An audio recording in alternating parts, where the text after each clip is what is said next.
Jo crec que jo no estic d'acord amb que vinguin al nostre país perquè crec que el govern del seu país té que estar preparat per a aquestes guerres i aquests problemes, tenir territoris a altres països i amb cases i de tot per poder solucionar aquest problema i vaixells perquè marxin a tots els refugiats i que aquí no n'hi ha tant lloc, no és un lloc molt gran on tot el món, tots els refugiats puguin estar a Espanya o a Europa.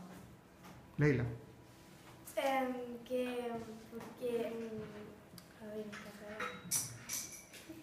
Porque si están aquí, pues igual los del seu país se enfadan y vienen aquí a hacer más guerra. Y